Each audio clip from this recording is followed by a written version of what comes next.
Okay. We are live. It is Thursday. It is 9 p.m. and that means it is one of the rare Thursday night Perrys live here on twitch.tv/ Perry Von Vicious. I'm playing a little Monster Jam Steel Titans 2. Kind of my send-off stream to this game because I don't know how much I'm going to be streaming it in the immediate future because we got Monster Jam Showdown dropping next week. Some lucky folks on certain systems are getting it as early as I think this Sunday. I'm on Steam, so I'll be getting mine Thursday and planning to stream that on that day. But for now, we're gonna hop in.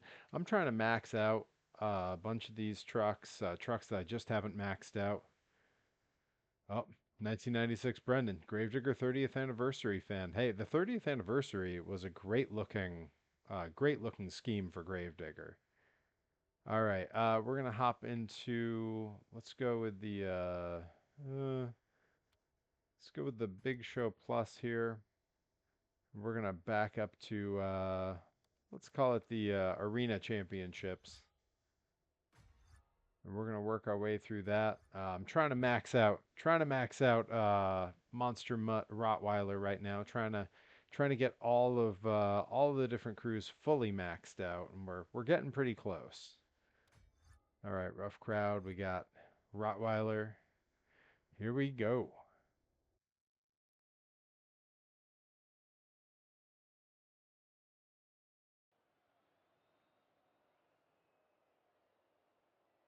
Taking a minute to load up here. That's all right. All right, here we go. These are just circle tracks, if I recall correctly.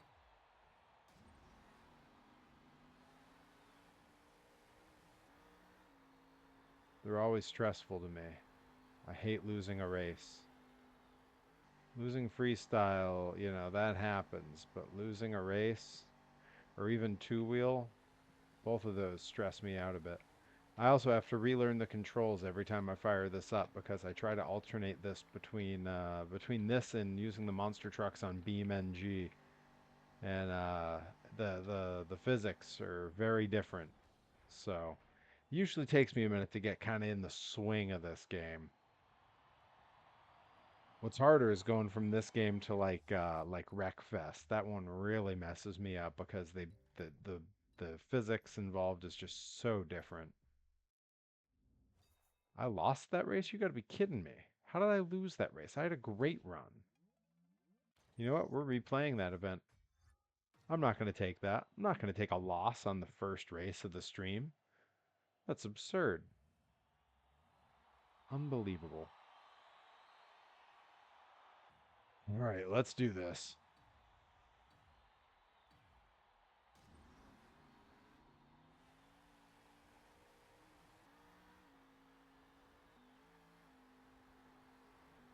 It says I'm in second now. That's not good.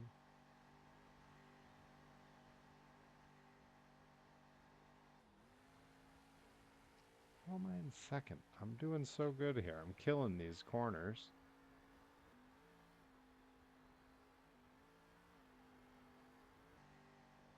There we go. Got it into first before the race ended. Okay. Now we're starting to get there. I'm starting to... Oh, Jurassic Attack. I don't see that one in this game that often. I'm expecting a low turnout on the stream tonight. We got a lot of competition on TV. And some of my regular fans are probably in Worcester right now checking out the wrestling there. So, but I missed Monday, so I felt like I needed to do a makeup day.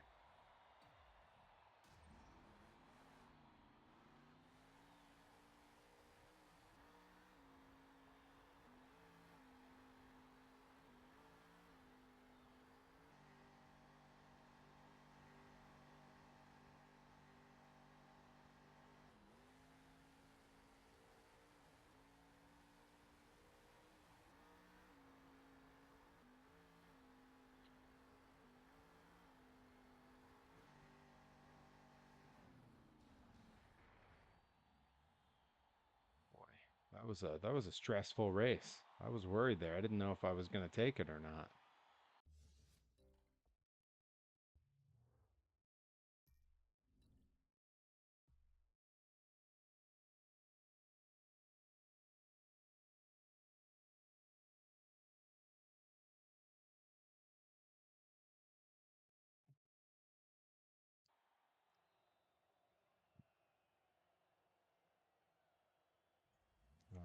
here we go.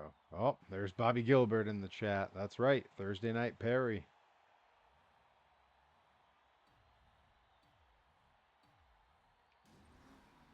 Definitely my last stream of the week because tomorrow I'm going to see Tim Minchin out in Boston.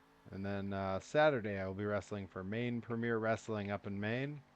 And Sunday I'll be wrestling for Blitzkrieg Pro at Retro World Expo down in Hartford, Connecticut.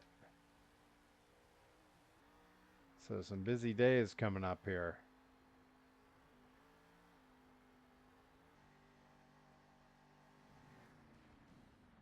And then of course next week, I'm gonna do my regular Monday, Tuesday streams, but Thursday is gonna be the day that I'll finally have Showdown. So we'll see. May end up streaming at a weird time on Thursday. Might do like a midday stream or something. Right, somehow I'm in second place for the series, one race in, even though I won. Okay. However they want to figure it is fine with me. We're trying to max out what's left of the trucks here, so we're making our way with a Monster Mutt Rottweiler right now. All right, two wheel. Just gotta find our line to get some good tricks rolling here. All right, I like this line a little bit better in here. Yeah, this is where I want to be. This is how I'm gonna double up the tricks.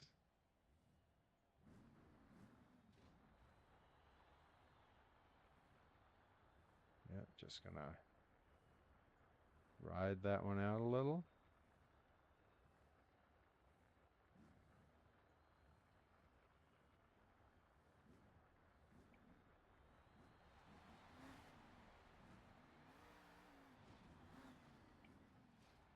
Just hoping for more of a pop it into a wheelie on that, but I couldn't quite get the donut started in time. Well, I'm in second place already and I'm only one trick in. Let's see what we follow that with.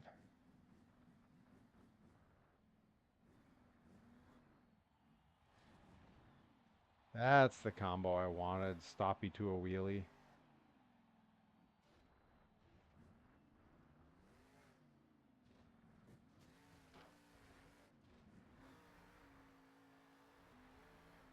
All right, good enough that I'm in first place already, so at least I don't have to worry about that. All right, let's hit one quick stunt and move on to the next thing here. There we go.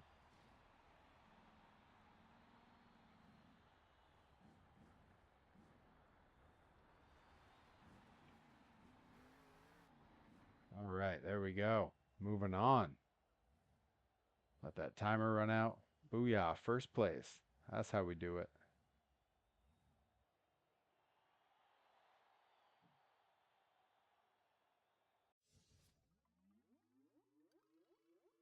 How do they figure that I'm in second place? I gotta know how that's happening. Because I've been in first place in each competition. Who could possibly be doing better than me? I don't know. I don't know. Oh, time destruction. These are big stressful to me too.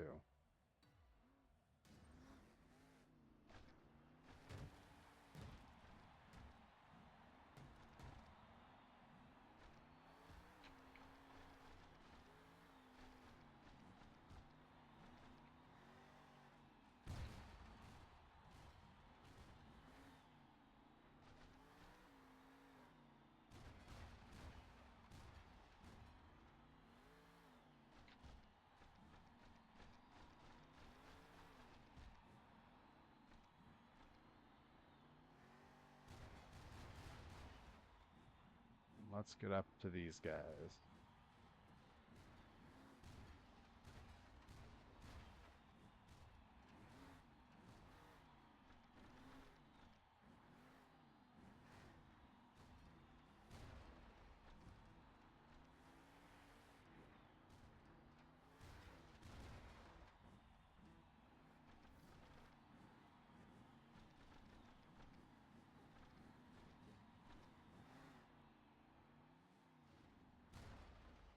Still not enough for first place, huh? That time destruction did me in. Mutt, mutt, mutt, mutt, mutt. Hero Botic in the chat. Good to see ya. Getting the last bit of playability out of this game before I leave it. Some old guy is following me on Twitch last night. That's me. That's me. I'm just some old guy. Uh, yeah.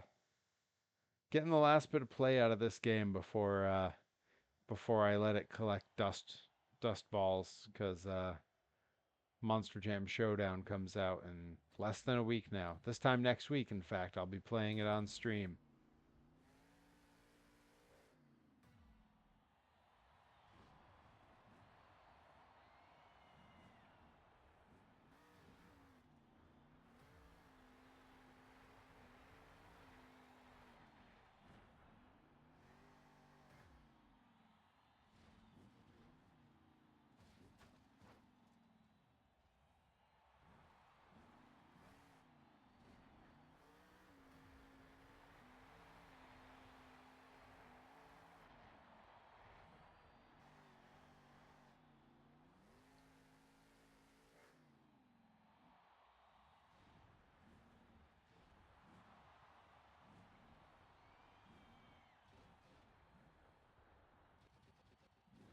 That's right. You get it. You get it earlier than I do.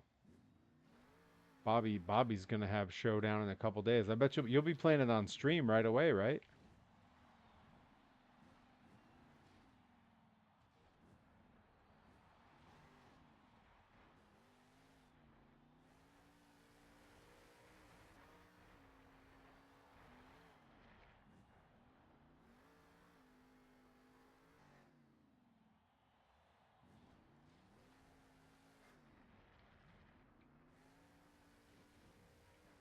Right at 9 p.m. on Sunday. Heck yeah.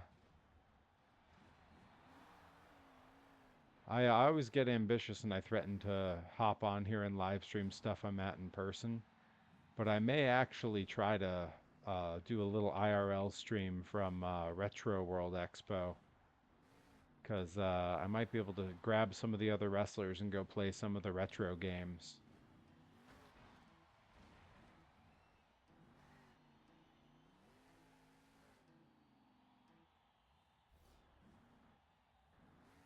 There we go. That's a first place. I'll take it. Yeah.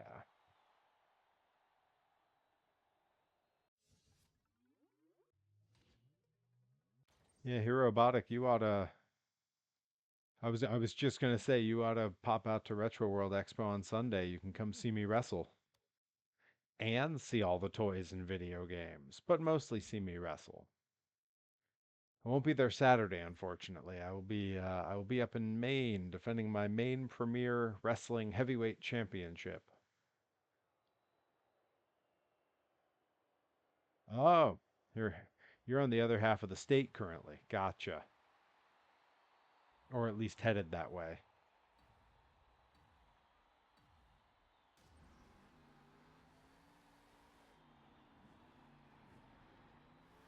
Oh yeah, I remember this track now. I like this track.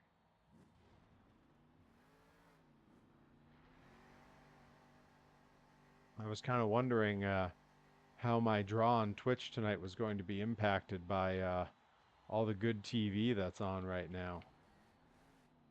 There's a convention with a mystery musical guest. I believe there's some wrestling. Is there wrestling on TV on Thursday nights now? I'm not even sure what airs anymore. I haven't watched televised wrestling in so long.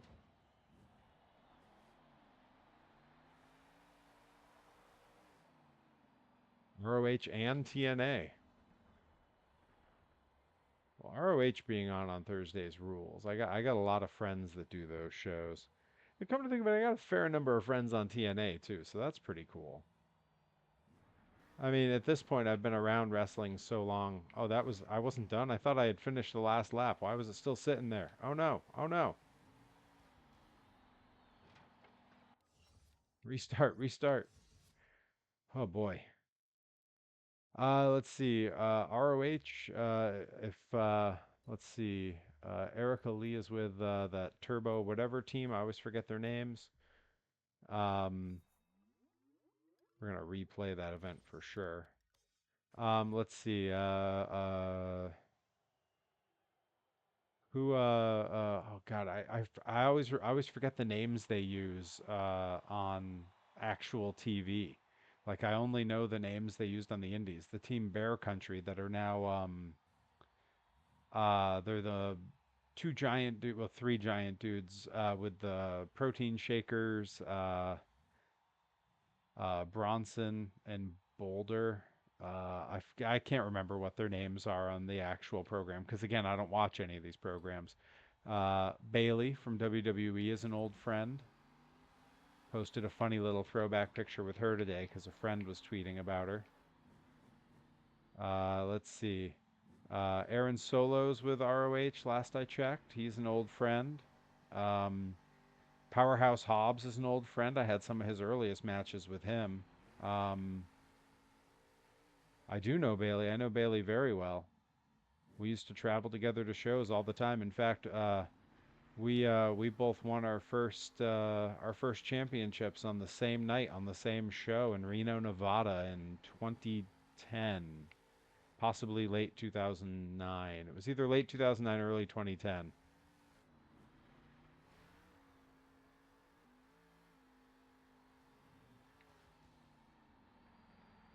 Let's see, Layla Hirsch, who is a AEW ROH character. That's a friend of mine.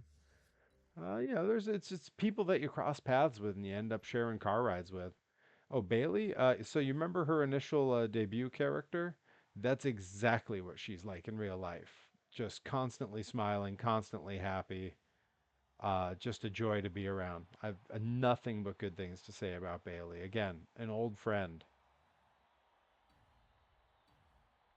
But yeah, I knew Bailey when she was practically still a kid. Like she still had braces when I met her.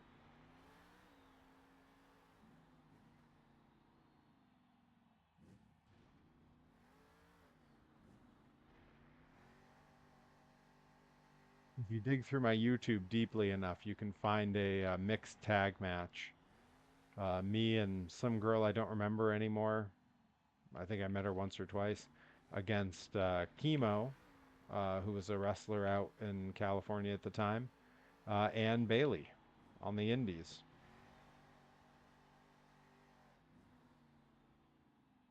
That's true. Hirobotic was at one of Bailey's very first matches out in California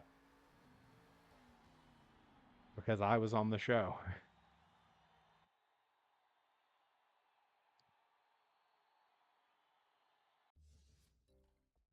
But then, I mean, at this point, I've just been in the business so long. I have friends kind of scattered throughout every promotion. I have friends at New Japan. Jeff Cobb is an old friend of mine. Um, in Noah, there's AG is there. Timothy Thatcher is there. Who's Timothy Thatcher and I used to team together. Yeah, it's just crazy. New Layla from Stardom back. Oh, yep, yep. She had a very brief run over there in Stardom. She was there. I think she did one tour. And as I recall, she did not particularly care for it. Like she just wanted to come back to the States. She was not having a great time over there. That was back when she was actually dating Delmi's sister at the time, Ashley Vox. God, that feels like a lifetime ago.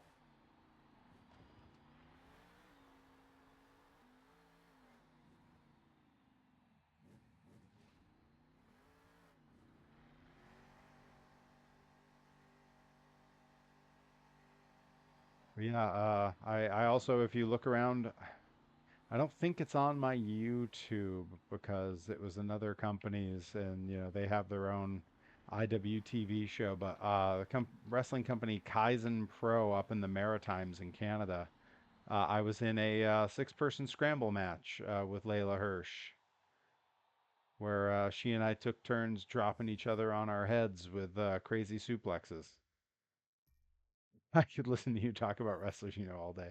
Yeah, it's one of those things that I try not to do too much because it's just like You know, it's one of those like, don't go around just name dropping all the time. It's weird, you know.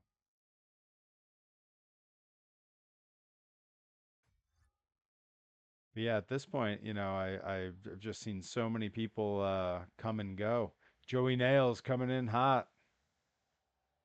Joey Nails has heard me do some name dropping, but that's because he's done seminars with me. So at least there it feels a little bit natural.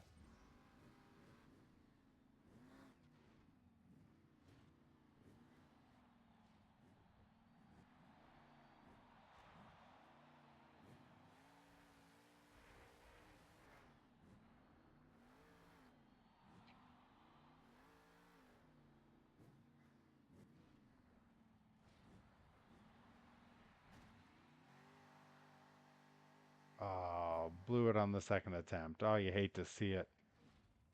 Joey Nails. Perry thinks he's the shit. It's true. I was actually on the phone with Joey Nails earlier, putting myself over.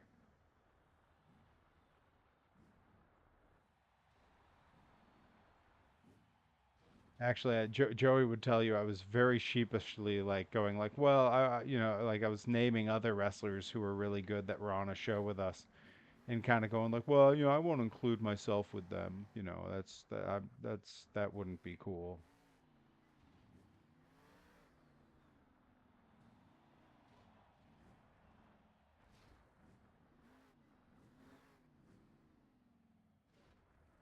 Yeah, Hero Botic in the chat. I believe Hero Botic. Correct me if I'm wrong. You came to my very first match, did you not? I do know Effie. Effie rules. Effie is an absolute sweetheart of a man. Love bumping into Effie. I think I'm on a show with him. Gosh, I'm on a show with him in a few weeks in September in Westfield, Mass, I believe. Yeah.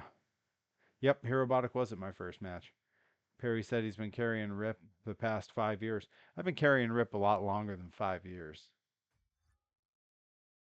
Actually, today Rip and I could both use someone to carry us after the leg day we did yesterday. We were messaging each other and blaming, he was blaming me and I was blaming him for whose fault it was that neither of us could really like use our legs today. I blame him. I'm no power lifter. He is. Although he would never cop to being a power lifter. He would tell you like, no, no, no, I can't lift like that. But he can. Rip's a maniac. Don't let him fool you. If he ever tells you he isn't, he's either being modest or just lying because he's a pathological liar.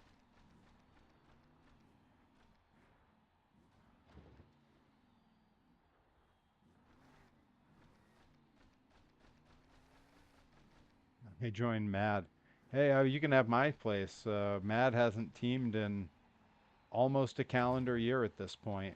Uh, if we go all the way to January without teaming, it'll be an entire calendar year since he and I, or an entire 365 days since he and I have teamed together. I've teamed more with Delmy at this point. Well, at least in the last year. You know, Rip and I have had a lot of tag matches together. There we go, first place. That's what I'm talking about. What's Mad? Mad is a tag team of myself and Iron Rip Bison, mutually as it's not Asu Assured, mutually assured destruction. Mad, because we are we are the closest thing you will see present day, pretty much anywhere I can think of, to Road Warriors or Demolition or any of those teams. We're just two frickin' giants that once we're in there, we're kind of unstoppable. We've been tag champs a few places. We've teamed together in three different time zones of the U.S. as well as in three different countries at this point. Two hemispheres. Asu assured. Joey Nails is over here rewriting the English language.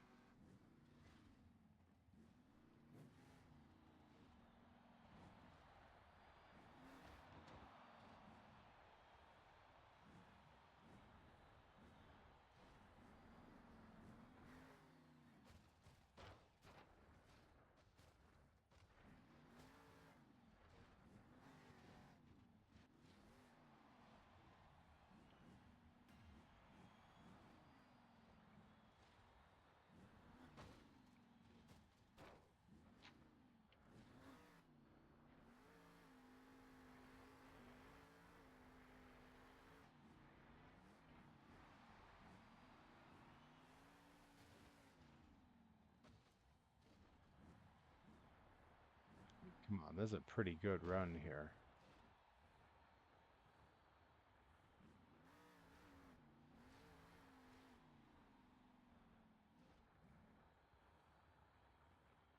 Is this freestyle and not two-wheel skills? Because I feel like I'm kind of blowing it here. Oh, second place. That's not bad.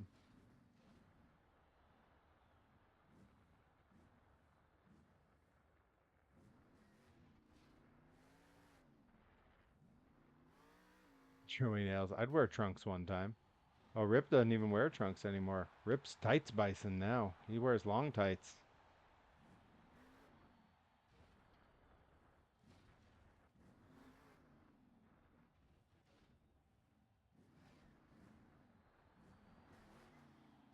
I've always been a big proponent of trunks, and I'm not sure why.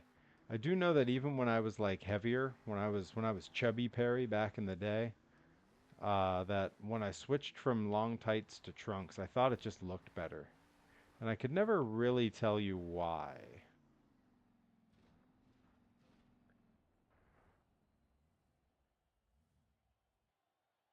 Yeah, if you've never seen it, maybe I'll share the picture out later.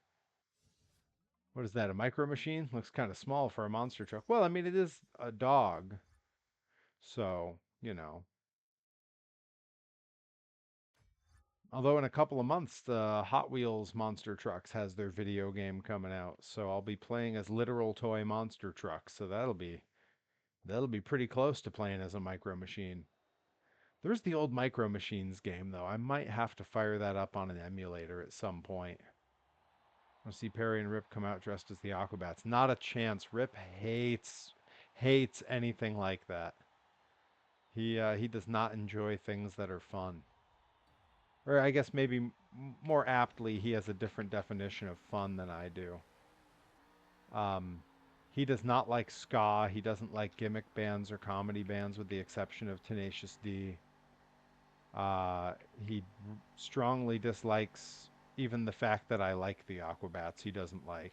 He's a 80s metalhead purist, and that's really all he has time for when it comes to music. No, instead we come out wearing vests with spikes all over them, and we our entrance music has changed over time.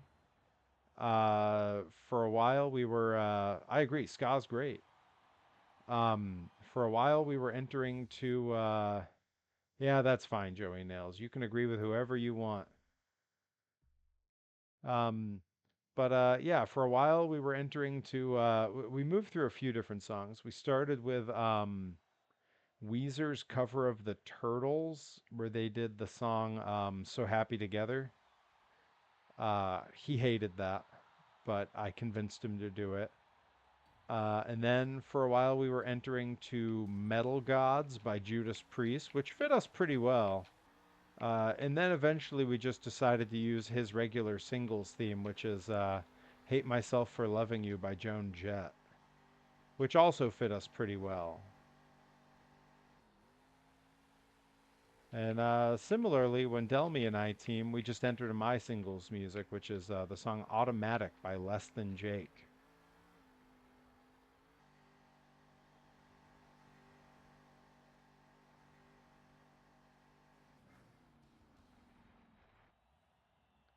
You're absolutely right. We would not have the Aquabats without Weird Al. Absolutely. And that's true. We definitely wouldn't have Blink 182 without the Aquabats because they wouldn't have had a drummer. They took Catboy, man. Catboy, for those in the chat unaware, was the previous name used when in the Aquabats. That was the name used by the one and only Travis Barker, who was the original drummer for the Aquabats before he left the band to join Blink 182. Financially, the right call, but I think he'd have been fine either way. You know, the Aquabats, if nothing, their work with Yo Gabba or creating Yo Gabba Gabba is enough that, I think they're doing pretty good for themselves. Their albums have never sold like Blink 182's, but Blink 182 doesn't have that Nickelodeon TV money.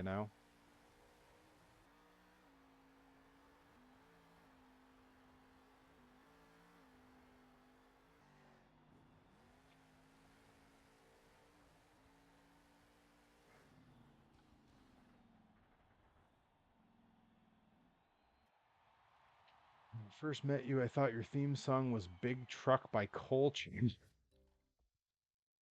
Hey, I mean, I've had people suggest that I pick a song by the band Monster Truck. I've had people recommend using is it Bad to the Bone like Gravedigger uses. I've had people recommend all kinds of truck adjacent things. Hey, I try, Joey. I'm just here to help. That's why Delmy and I are so close now. Is I when I moved back here, her and her sister, their initial training was not in a wrestling school as such. They found a wrestler who was willing to train them, and he trained them in a ring in his barn. That's not an exaggeration. A barn in Rhode Island is where they trained, and it was not great training. Like they had some basics, but like it was not good. But because they were a tag team of sisters, which you don't see that often, they kind of got a lot of bookings right away and a lot of opportunities. And so they were kind of everywhere. But then all of a sudden, Delmy was not happy with her work and asked me if I would help her train. So we found a spot. Yeah, though they're shoot sisters. They are absolutely sisters. Ashley, in a lot of ways, kind of raised Delmy. Their parents were busy. Um, But yeah, they are that is as real and as shoot as it gets. And often you don't see it, but you can definitely see it more when you've spent some time around them. You suddenly start to see it in them. The fact that Delmy is so much taller throws people off.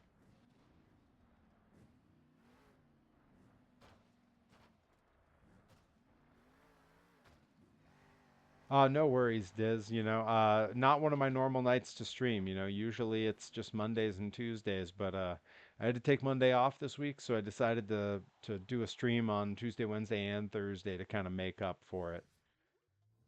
Um, but yeah, so Ashley and Delmy asked me to, help them train a bit, so I did. And Rip and I would drive all the way from Western Mass to just outside of Providence, Rhode Island.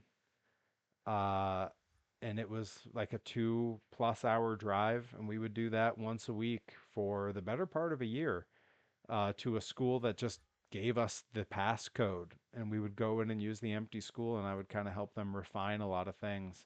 Delmy at this point kind of she refers to me as her trainer, which I think isn't, she's giving me a lot of credit I don't necessarily deserve. But I can say there was definitely a point where she was so unhappy with her own performances that she was ready to call it on wrestling. Like she was ready to just be done. And I did talk her out of that. And I think training together was one of the things that helped her stay. And she's credited me with that before, so I don't feel bad sharing that because that's something she's talked about publicly. Um, that said, I really don't think it's fair to take credit for her and Ashley because they are both very gifted athletes, and they've earned every bit of success that they've had. And I'm happy to have helped. They're friends. They'd do the same for me, is what I usually say. If not for the fact that I'm a better wrestler than them. Totally kidding. Let's see. I need a theme song for Joey Nails for my figure promotion. Let's see. You could use it's a song called Captain Hampton by the Aquabats. Not a good entrance theme, but a great song. Um, see, oh, use a steam powered giraffe song. If you guys in the chat don't know the band Steam Powered Giraffe, you gotta look them up. They rule. One of my all time favorite acts. Um, let's see, that or you could look up a super secret side project that Perry Von Vicious has. I try not to talk about it because the whole idea is that I'm anonymous in this project, but I do have a band that you can find the music of. And then I also have an older band that you can find the music of from back in the day. Um, so Diz has a coworker that knows Steam Powered Giraffe. Well, I mean, and you know, I mean, I know you've listened to Steam Powered Giraffe. I think we've talked about them. But they are a great act. My wife and I stumbled on them back before we were married when we were just dating. We were on vacation in San Diego, and back then they would busk in Balboa Park in their robot costumes in full character the whole time, and it was amazing. And we got to see them busk one more time a couple years later, but now it's, they're kind of a big deal. They do big anime conventions and stuff. The name of the super secret band. It's a name I'm real proud of. I don't mind dropping it in saying it out loud here because at this point I'm, 30 minutes into a live stream. Anyone who's watched this far deserves to get to look it up.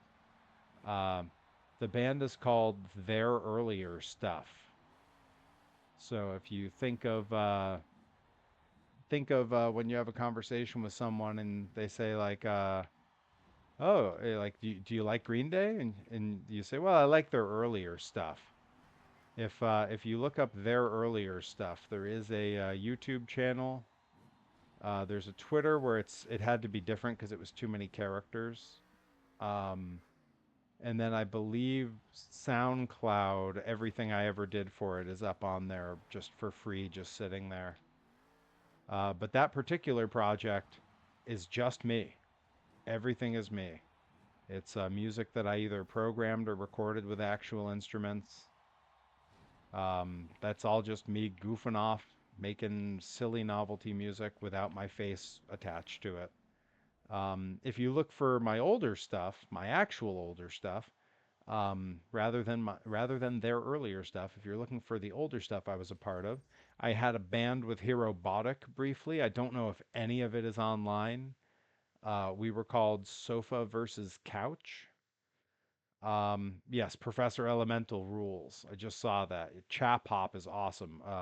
Mr. B, the Gentleman Rhymer, is another great chap hop artist. Really enjoy his stuff. Sort of like if MC Lars were properly British. Heart Shaped Box. Wow, a song that predates Joey Nails by 20 years. Um, this turn turning the other way on this race. I'm not used to this.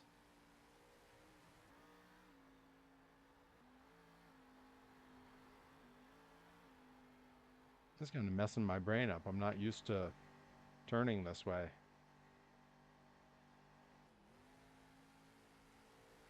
But yeah, if you're looking for my actual old band when I would have been in high school, a band that in a couple weeks I'll be wrestling at RPM Fest, which is a heavy metal festival here in Western Massachusetts.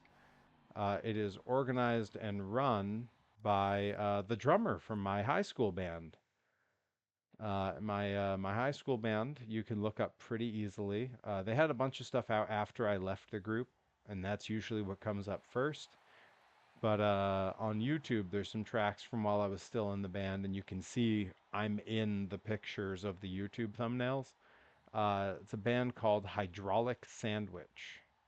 That was my band, I hate to say it, 20 years ago when I was a little teenager.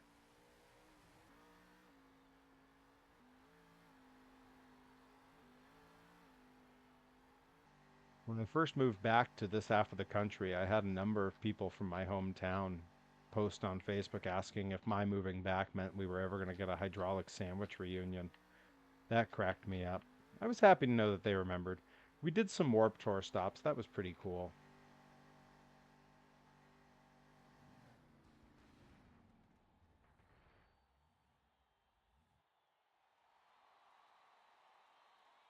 But yeah, rather than looking up all my weird bands and music and projects, what you should be looking up is Steam Powered Giraffe and Tim Minchin.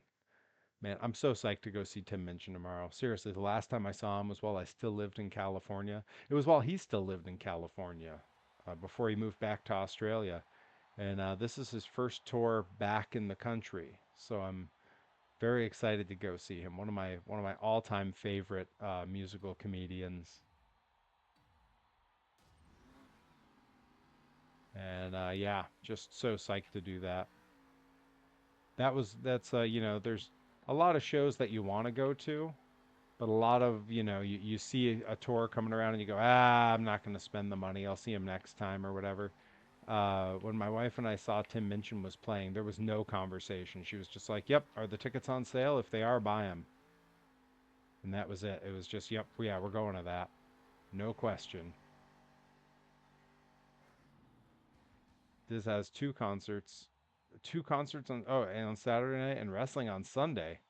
Then a birthday party on Monday. You got a weekend that sounds like mine. I got a concert tomorrow night, wrestling Saturday, wrestling Sunday. Yeah, and then I got to come back to the house and spend the week finishing building a deck in the backyard and streaming at night and then wrestling again the next weekend. And actually, I think the next weekend I'm both wrestling and going to a school bus demolition derby a couple towns over. Diz got to see BB King in high school. That's pretty rad. Yo, that's the BB King came around a few times when I was just old enough to appreciate and young enough to that he was still alive, and that's something I really regret. There's two artists I regret not seeing, and one is BB King, the other is George Carlin. I actually I was I just missed by like a day his last tour before he died in my area sold out like the day before I was getting paid to buy my ticket. So I never got to see George Carlin live, which is a real bummer. And I never got to see Michael Jackson either. That one haunts me.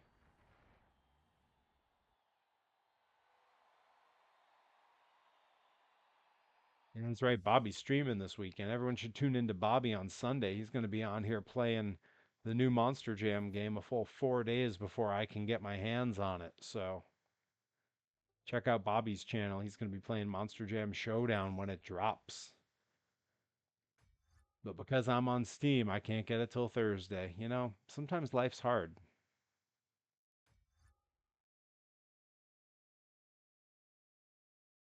Bobby stream. What are you streaming Saturday night?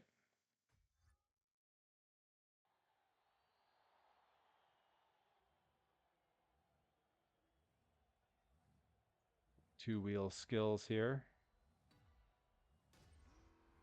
I like to come up on these jumps kind of slow.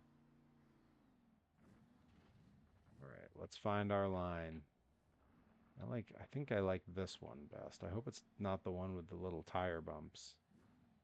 It is. Nope, that's not the one for me.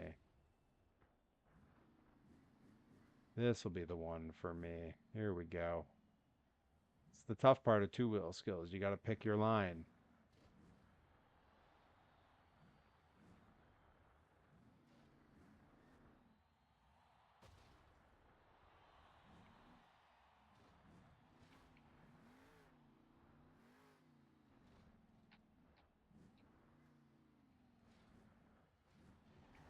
I've already got first place. I only did one trick.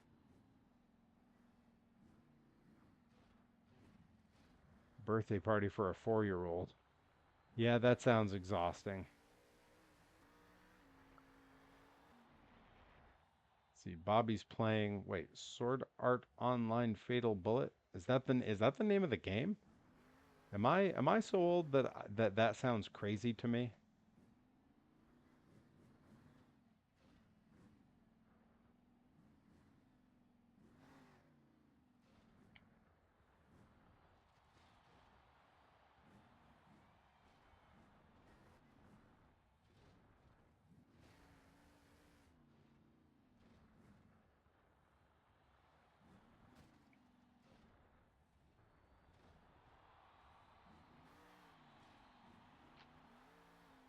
If your robotic's still in the chat, I got to know if he's coming to that school bus demolition derby next weekend. Oh, okay, it's from an anime. Got it. Got it. That makes sense. Getting a piñata. His parents want him to get a. Want to get him to play Switch, where he's gonna break it. Well, I could. He is 4. I could see that. I can't, but I want to. Man, it's gonna be right in your town. Right on us. It's not this weekend. It is next weekend. Just to be clear.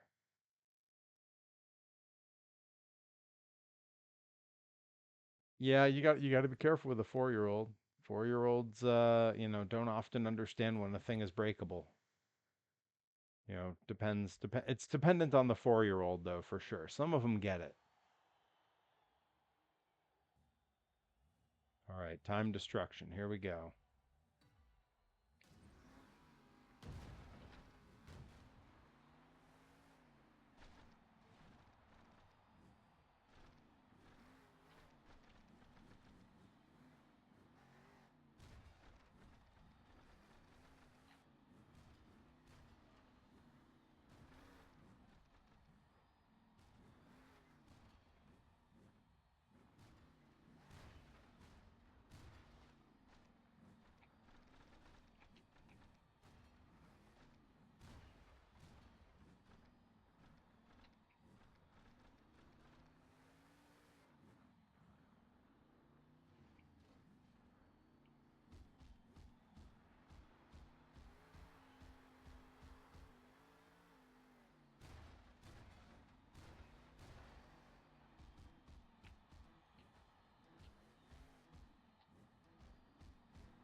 Third place, man.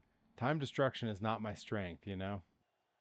There's a monster truck in Cyberpunk 2077. Gotta find out how to get it. Yeah, there's a few games like that that suddenly you find out there's a monster truck in them. Like I know there's a way to get like a monster truck in one of the GTA's, I think. Like that's just so cool. It's just, I don't know if I can stick with it long enough just to get to that part, you know what I mean?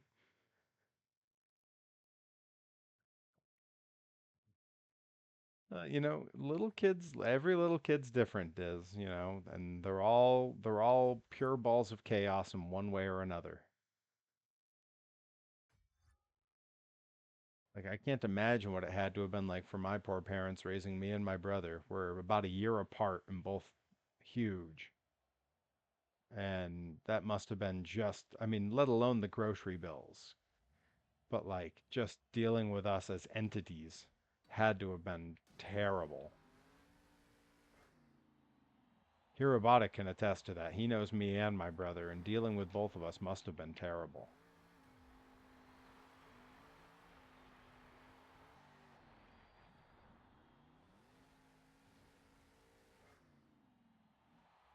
Oh, still in Brookline next weekend. Wow, long trip.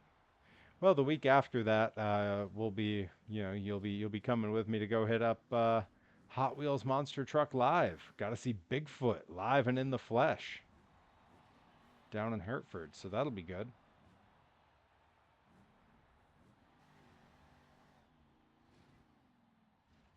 It'll be interesting to see if you get the full experience.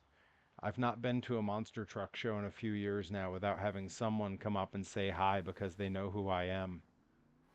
So if you got to see that, that would be cool. Usually it's just my wife who sees that, and she just kind of rolls her eyes at me.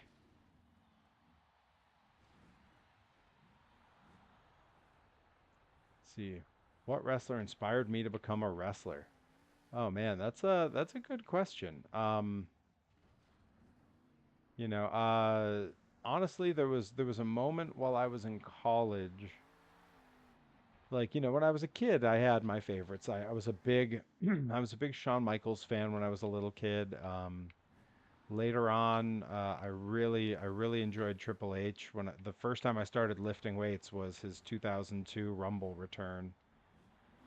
Um, Sid is a huge, old Uncle Sid. He's a big inspiration. I'm not gonna lie. Um, And then, when I was in college, right before I first started like going out to actually get trained to be a wrestler, was when I found Ring of Honor, And I think honestly it might have been CM Punk that was a huge part of that. You know, Pepsi Phil. Um, watching him in ROH, him and Samoa Joe back in the day, man, that was so rad. And it was just such a new thing for me to see like a fellow straight edge who was in there like wrestling and that was a part of their persona. That was huge for me. The San Antonio idiot. He was a very different person back then. I not to say anything too mean one way or the other about any particular lifestyle. But I liked him back before he found Jesus. Back when he was, interestingly, I preferred, I really liked CM Punk because he was straight edge, and I really preferred Shawn Michaels when he was a drug addict. So, life's about balance.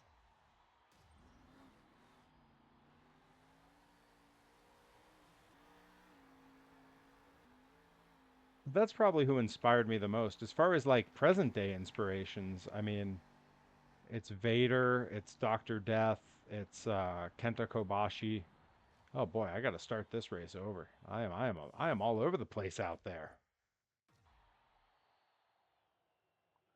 Um, yeah, Vader, Kobashi. It's a lot of who you would have seen in Japan in the late '80s through to the early 2000s. Um, Kenta for sure was one that I really enjoyed. Riki Choshu is an old school favorite. Well, yeah, of course he's a terrible person, but I kind of enjoy it. I like that he causes a little bit of trouble because I don't work with him. What do I care? Um, but yeah, a lot of the old school Japanese guys, Suzuki is a current favorite for sure. Love Minoru Suzuki. Um, I liked all the big men who were in Japan back in the day. You get your Stan Hansens, you get guys like Scott Norton, Gary Albright. Um, gosh, I'm trying to think who else. That same ROH era was when Takeshi Morishima had come over from Noah and was well, I mean Suzuki, the same company that makes the guitar, also makes all the motorsports things. They make motorcycles and all kinds of stuff. But yeah, all kinds of Japan guys that would have been popular from the late '80s through to the early 2000s. Those are like the current inspirations.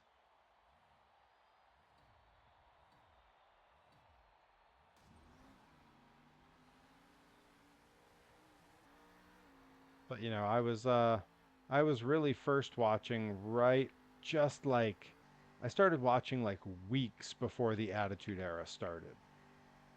Like the first episode of Nitro I watched the very next week was the week Scott Hall walked out on TV. So I was like right at the beginning of that when I started watching. And I can remember watching Monday Night Raw for a few months before it became Raw is War and totally changed. Oh man, you've never heard of Minoru Suzuki? He's done stuff with Kaiju Big Battle. You should have heard of him. He's done some crossover stuff, and he rules. He's terrifying in every way. Bobby says, "I've always wanted to be a wrestler." Hey, it's never too late to start. DDP got his start when he was in his very late 30s, and wrestled till he was, I think, in his early 50s. Goldberg was older. He was almost 30 when he very first started.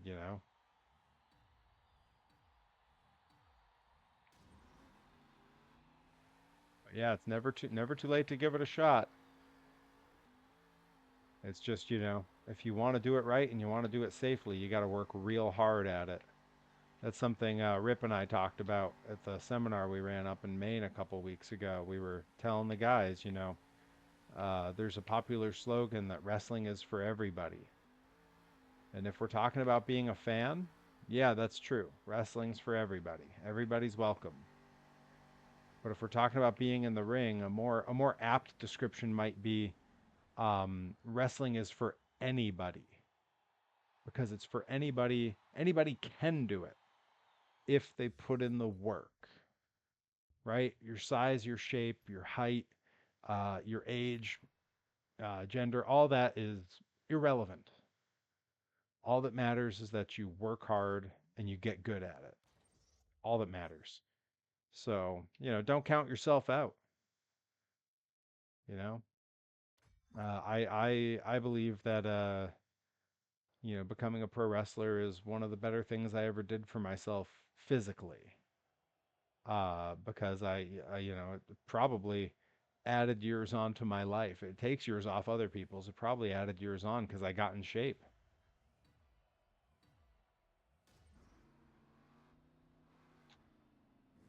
Maybe Watani, DDP, Nick Gage, Maki Ito, and Aja Kong. Let's go.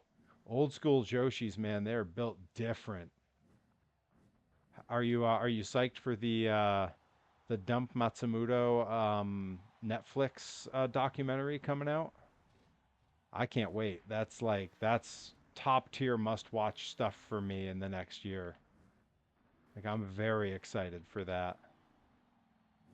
I've had the pleasure of getting to work alongside a bunch of old school Japan people, and one of them, since we mentioned Dump, Chigusa Nagayo, who runs Marvelous. I got to do a seminar with her, train under her a bit, and then got to kind of hang out with her and chat a little when we saw Marvelous while we were in Japan. And she was very kind, very polite, definitely remembered who I was. It had been a number of years since that seminar. That seminar was in 2019 and it was late 2023 when we were over in Japan. So, nothing but great things to say about her. Although I do know those who train under her don't always have the same fondness necessarily because boy, the training the Joshis go through is wild. If you get the chance, there's a documentary you can see online. It's up for free in a number of places called oh gosh, it's oh boy, yeah, Minami Toyota's amazing. Is it Gaia Girls? No, it's something Sendai Girls maybe. Sendai Girls or Gaia Girls or something like that. And it's a whole documentary about the same, Chigusa is the head trainer at this school, and it was years and years ago. This is an older documentary. Man, the training they go through is absolutely brutal. It's wild.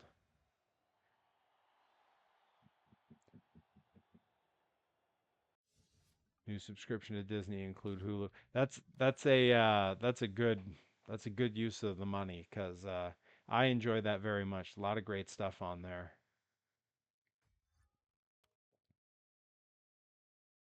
I just discovered Spy Family is on Disney Plus. That was exciting.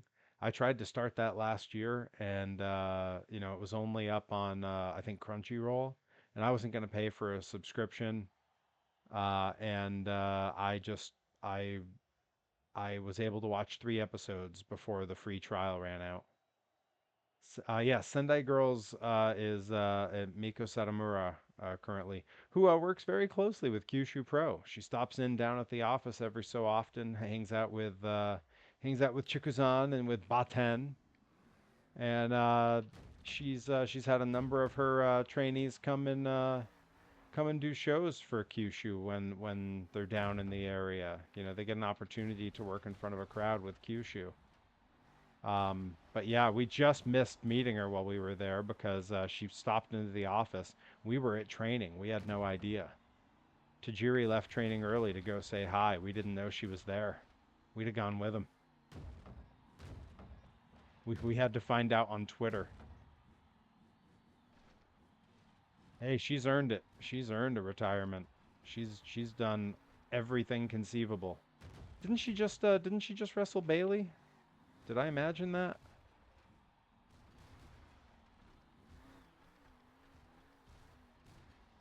I believe that happened while the E was over in Japan, if I'm recalling correctly.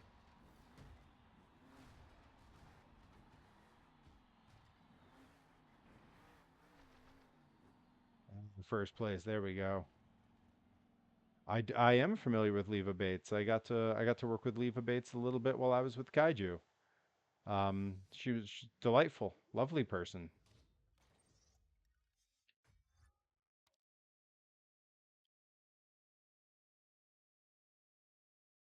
All right.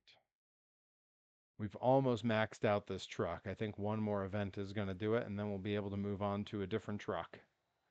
Trying to max out as many as I can in this one last stream. Oh, Grizzly Kid coming on in. We got the Grizzly Raid in effect.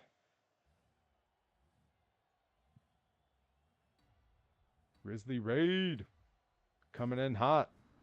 The crew's rolling in on a Thursday, a rare Thursday night Perry. Playing a little Monster Jam Steel Titans before Monster Jam Showdown comes out next week, and I never play this game again. Although who knows, if Showdown isn't any good, I might be playing this a lot.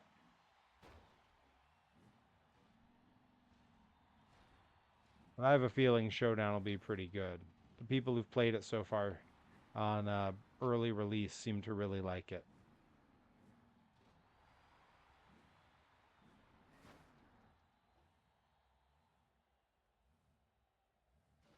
Yeah, Leva's the type who would remember people.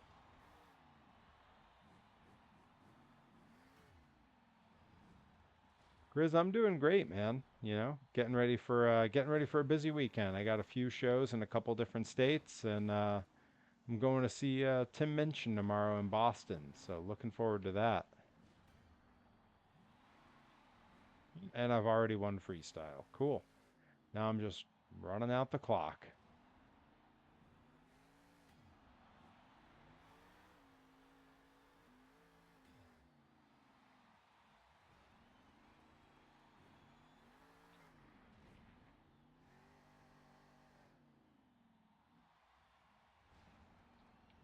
That's cool that Kaiju had a panel.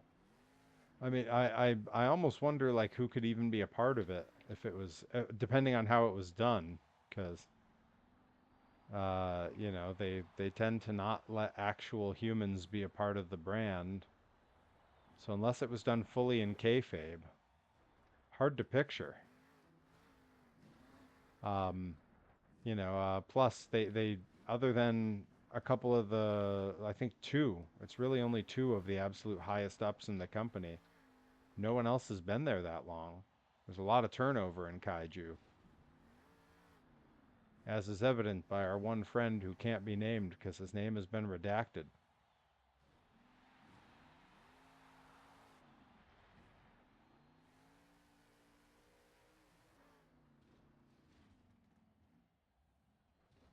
Almost no one showed up.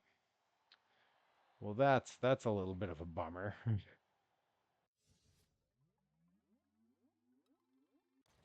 Take it easy, Grizz. Always happy to see you.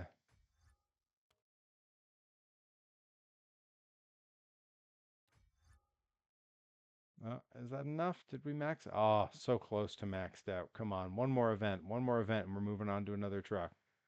Saw Leva AEW when they came to Grand Rapids, Michigan.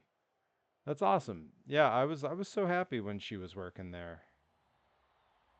You know, she's such a nice person. You know, deserved that.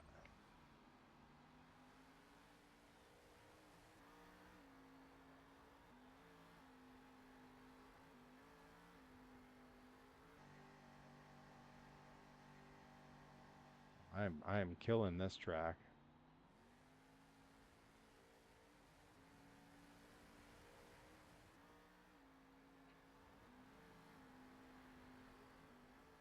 I almost lapped my opponent.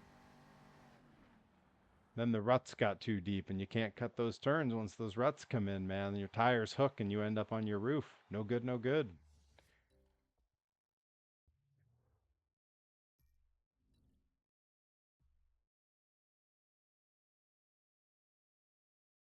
Wow.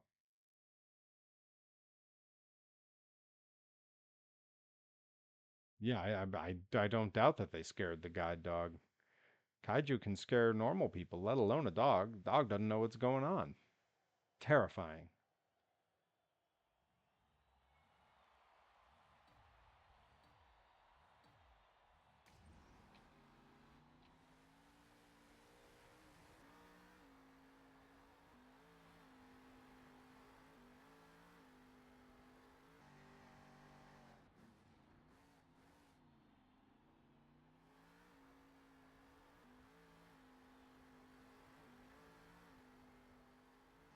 With a reset, I managed to get back in first place. And the computers don't do very well on this track, I guess. Yeah, I had just about caught back up to him even after a hard reset from the game.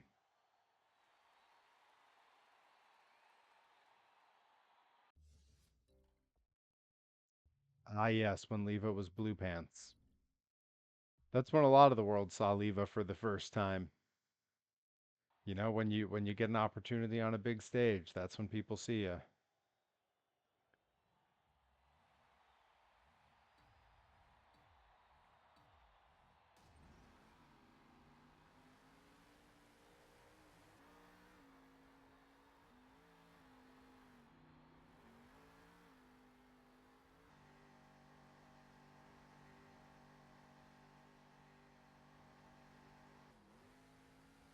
I can say about Kaiju, I kind of don't know who most of the characters are anymore.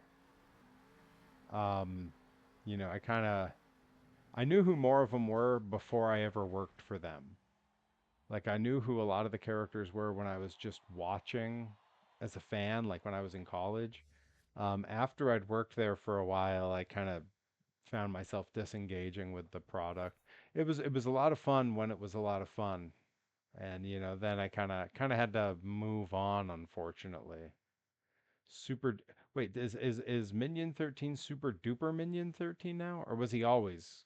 I mean, you know, I may or may not have been Minion 13 at least once. I want to make a Monster Jam RPG, but you only play as one person. Yo, I could see that being a lot of fun. Like, I don't even think you'd have to have racing in it. Like, it could literally be like a Zelda style RPG with little chibi drivers walking around. Like, you could find a story in that for sure. Hey, we maxed that truck out. All right. We're going to go ahead and we are going to pick a different truck. Let's see, are there any left in Rough Crowd that need to be maxed? Nope, these are all maxed out except for the one extra truck that I haven't paid the money for. Let's see, wild cards. Backwards Bob still needs to be maxed out. I don't like Backwards Bob. I don't like that he's backwards. I think that's the worst gimmick in all of Monster Truck. Is that like rude for me to say? I think that's a terrible gimmick. What a horrible concept. All right, maxed out, maxed out, maxed out. That's the one you have to pay extra for. All right, demolition crew. Oh, we got a few we got to max out here. Doomsday is not maxed out. Oh, he's so dark and hard to see. All right, we'll start as we'll start off as Earthshaker here. Ooh, Gas Monkey Garage. No, let's play as Gas Monkey. That looks rad. The Legend of Avenger, Jim Kohler's Awakening. Hey, you know, listen. I'm not saying that you got to get the Kohler folks on the phone, but I smell money. You got to pitch that to somebody. Ooh, done with OW. Now you have much more of my attention. Not full attention though. That's too much. I couldn't ask that of anybody. Gas Monkey is a real place. That's yes, and I believe this is sponsored by Gas Monkey, the real place. Yeah, of course not.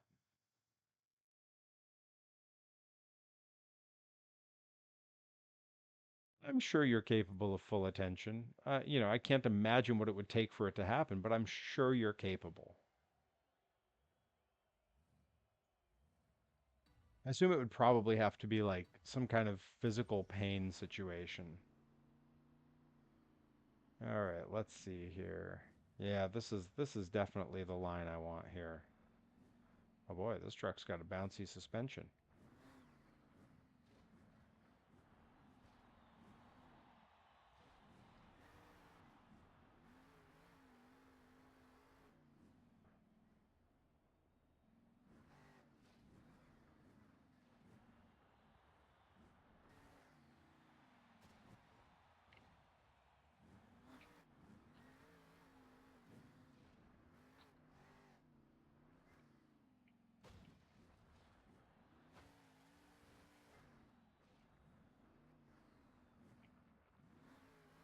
Anyone who tunes into my streams is probably a little bit overdue for a lobotomy.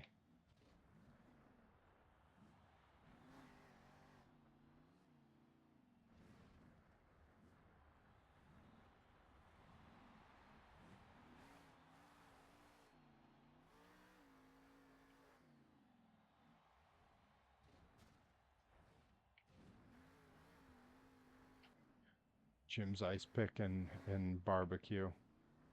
See, now for me, I would probably have mine done down at,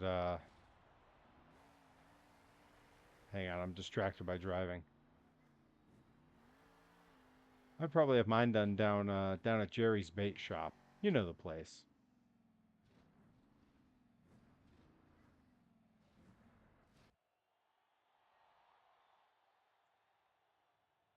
One of the newer Monster Jam announcers would be the villain, constantly trying to undermine Jim Kohler. Maybe I'll hire you to write for the new Perry Von Vicious Human Monster Truck graphic novel. Yeah. Yeah, it was way back when I was just a little bitty boy living in a box under the stairs in the corner of the basement of the house, half a block down the street from Jerry's Bait Shop. You know the place.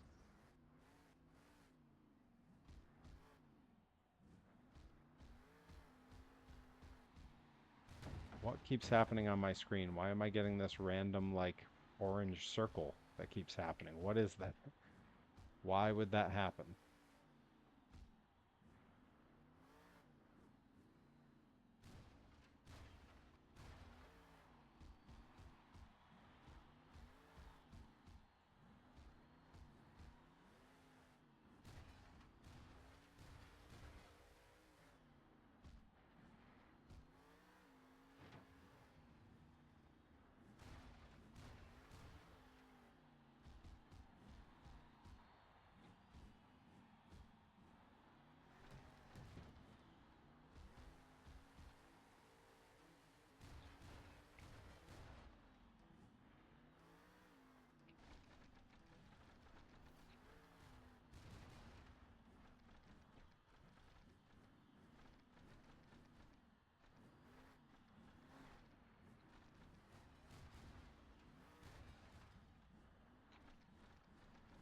Keep the combo alive all the way into that last thing of balloon boxes.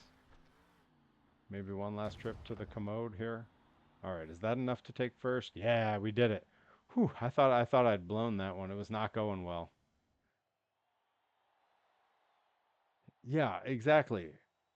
Last stream on the game and I find some weird orange circle that's coming up under the truck. That's right. Every night my mother would make me a big old bowl of sauerkraut or actually it was every single morning she would make me a big old bowl of sauerkraut for breakfast. So I said to my mom, I said, "Hey mom, what's up with all this sauerkraut?"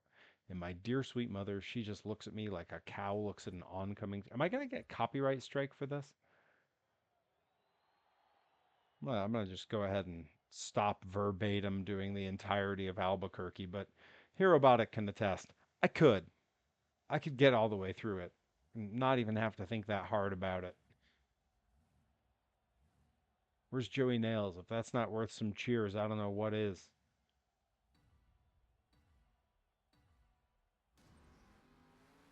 Now I believe, and I'm not actually totally sure. Yeah, seriously, why do I keep getting that orange circle with this vehicle? I believe, and I'm not sure, but Herobotic, did you ever go see Weird Al with me?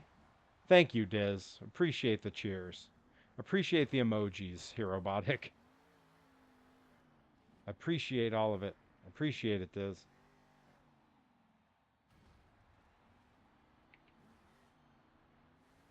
You still haven't seen him. Well, you're in luck, because next month he announces his 2025 tour dates. I want to know what the concept for this tour is going to be, because ever since his last album a decade ago, every tour he's done has been some weird concept tour. Yes, when I saw him live, Albuquerque turned much longer than 13 minutes. Especially on this last tour, the oh, you can hear the train outside. Train's trying to give away my location, trying to stooge me out. Everyone's going to triangulate my coordinates.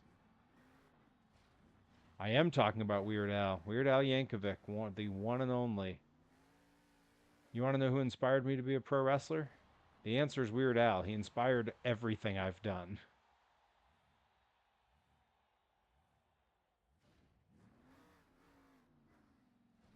And Hirobotic can attest to that. I have an autographed picture of Al just off camera here. I keep it above my office desk at all times. It's all about priorities.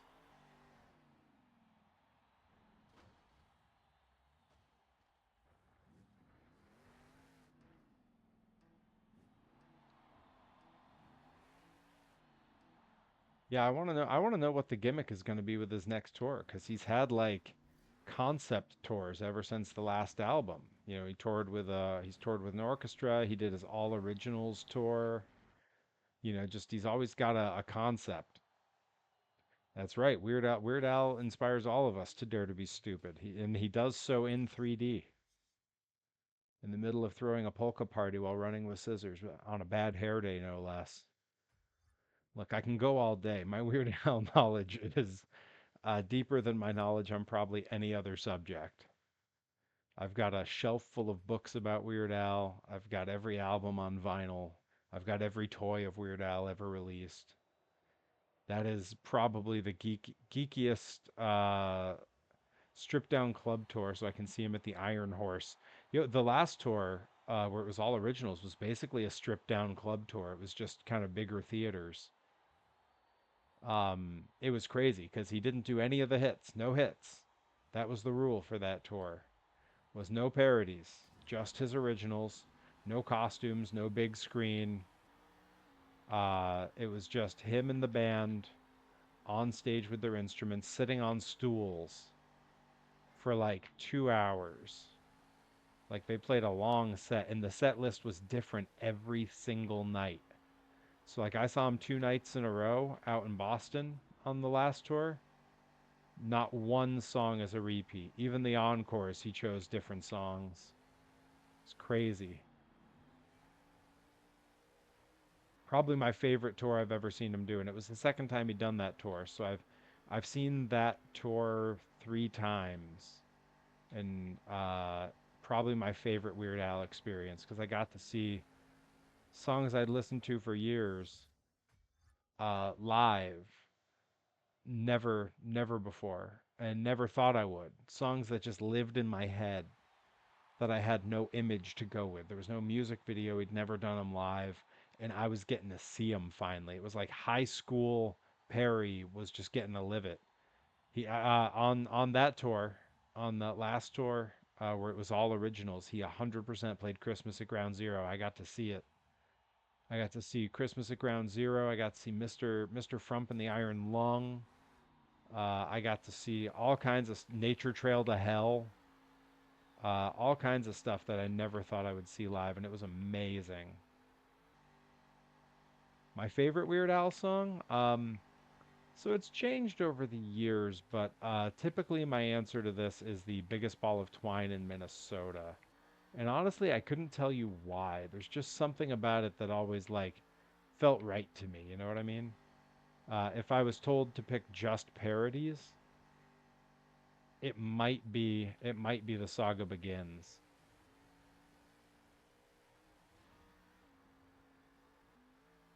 But I mean, I do have a soft spot for like Albuquerque. I mean, Running with Scissors is easily my favorite Weird Al album. Like, not even, don't even have to think about it. Amish Paradise is a great pick. I don't know if you guys all saw Weird, the Al Yankovic story, the movie, the sort of pseudo fiction, completely fiction biopic that Al put out last year that starred Daniel Radcliffe. Man, it's free on Roku.com. You go to their site, you can watch it for free. You don't need a login, you don't need nothing. You can just go watch it, and it rules. Herobotic knows, and Herobotic knows film. That's my Herobotic's my film guy. And man, it was sick. It was so good. And there's a lot of like funny little in jokes that like if you miss them, it doesn't matter, but if you get them, it makes it a million times better. He did re-recordings of a bunch of his hits for that movie. So like we got new recordings of like I Love Rocky Road and another one rides the bus, My Bologna. Yeah, I can't say enough good things about old Danny Radcliffe playing Weird Al.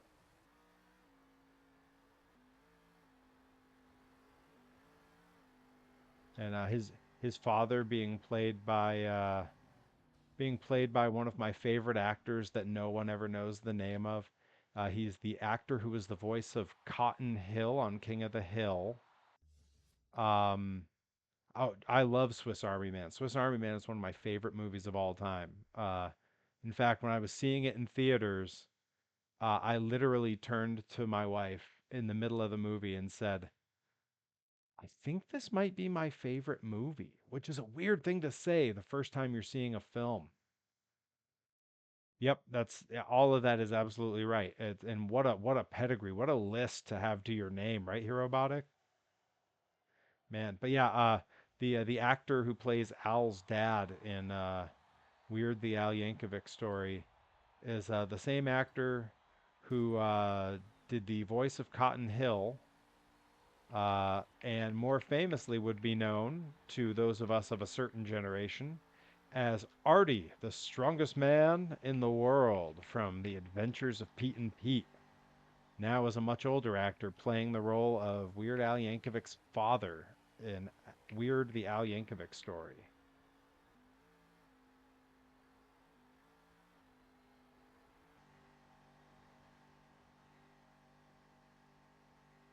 Man, when you start on a truck that hasn't leveled up yet, it's a lot slower. Like it legitimately feels harder to win a race with this truck. Like I gotta stay focused and really like get all the turns just right. That's weird.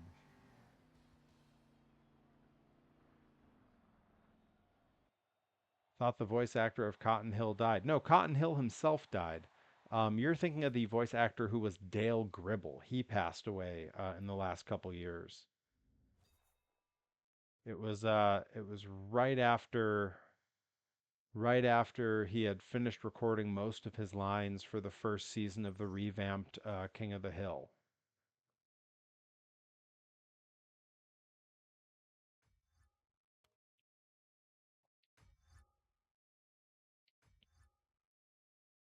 Johnny Hardwick. Yeah, that's who it is.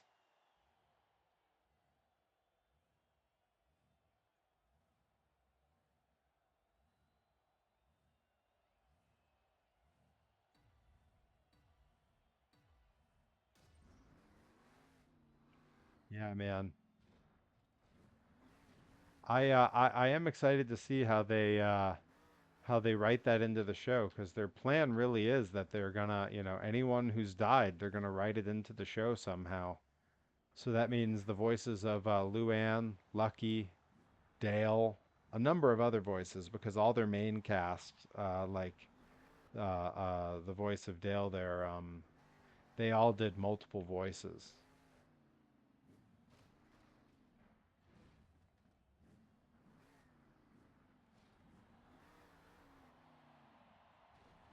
Yeah, I'm super excited for the return of King of the Hill. That's one of my all-time favorite shows. And I feel like it's a show that gets better as you get older because you're able to look at it from a different perspective. Like when I was little, I definitely identified with Bobby.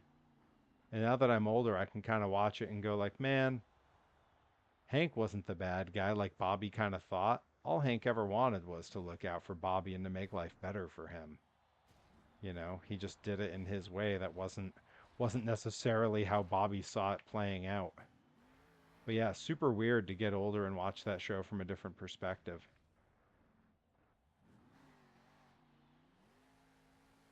I kind of like to think that they'll write the show with Dale passed away, but they can't prove it, so they have to always wonder if he faked his death, sort of an Andy Kaufman thing. That feels on brand for Dale.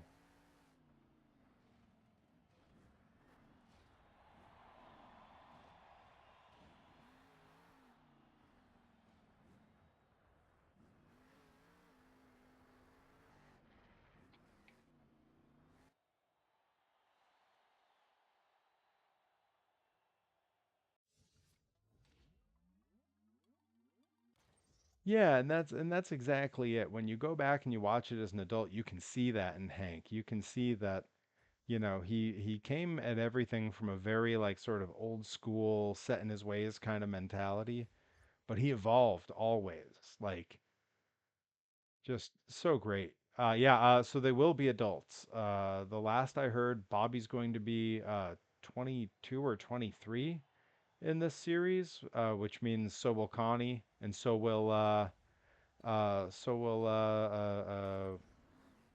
Joseph.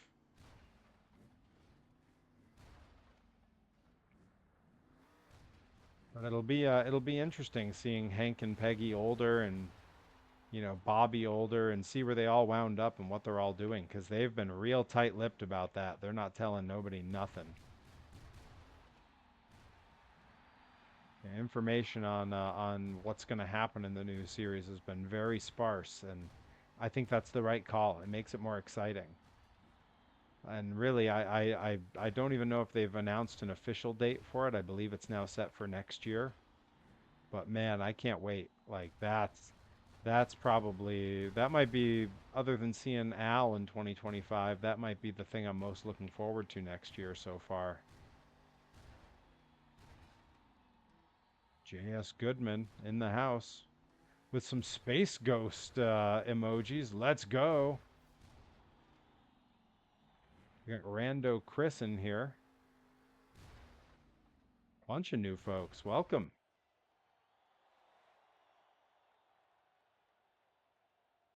Yeah, well, Joseph is definitely going to look like John Redcorn. He looked like him when he was young,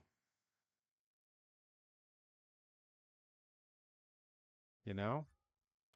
I'll be interested to see like it feels like there's no way that Connie and Bobby actually wound up together, but I'd be interested to see if they did. Like I'd be really happy if they did, but yeah, coming in on a King of the Hill convo. That's when you rolled in. We're chatting about the new series. We're chatting about memories of the old series. It's honestly it's one of the shows from my childhood that I feel like has really stood the test of time the best. Like the rewatchability is crazy. I can honestly say like that's one of those shows that I rewatch about once a year. And me and my fellow wrestlers, it's definitely one of the most quoted shows when we're on long car rides to bookings. Um, one of our favorites is to suddenly, on a hot day, roll the window down, stick our head out, and shout like Peggy Hill, shout, "I can see why Lady Bird likes this." We've also, anytime we hear someone say the name Bill in any situation, we'll all just go, "Why do you keep calling me Bill?" There's just some great classic quotes on that show. There's if one of us is late to meet up for a car ride to a show, we immediately quote Cotton Hill. Sorry I'm late. Had to stop by the wax museum and give the finger to FDR. The whole show is just so brilliant and the characters are so much fun. Cotton for all of his faults, what a fun character. There's a there's a gal. You know what's funny is, uh, dang it, Bobby is never actually said. He says stuff close to it. Do I look like I know what a JPEG is? Just want a picture of a goddamn hot dog. You know, all he wanted was a picture of a hot dog. I don't think he was being unreasonable. Do you know where the hardware department is? There's a gal on TikTok who does deep dives on King of the Hill, and that's all she does on her channel. And it's funny because she kind of looks a little bit like if Peggy Hill was like a 21-year-old TikToker. Like that's just what she looks like. And man, her TikTok rules. When it's like 7 or 8 minute deep dives, and I can sit and watch those all day. So much fun.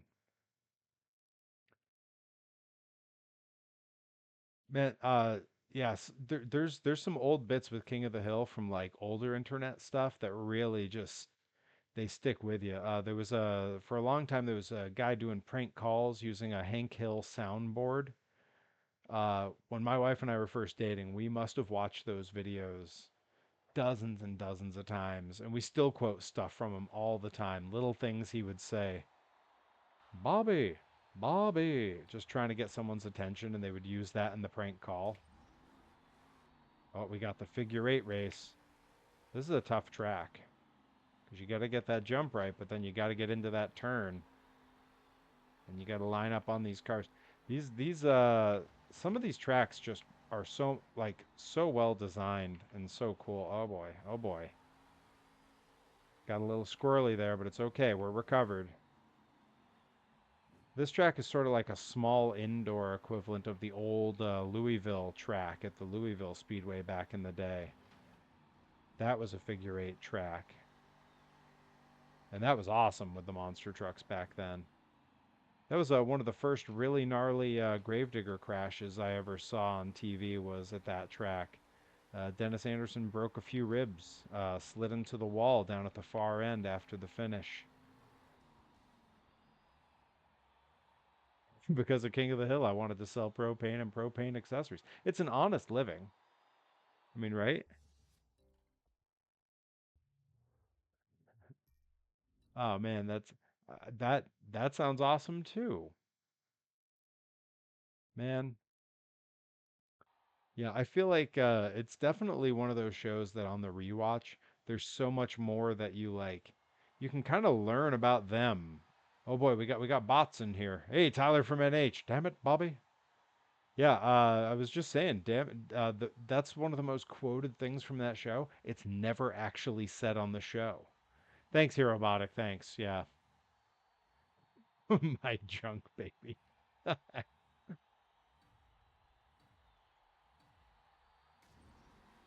mean, at least Herobotic bot is in the name, right?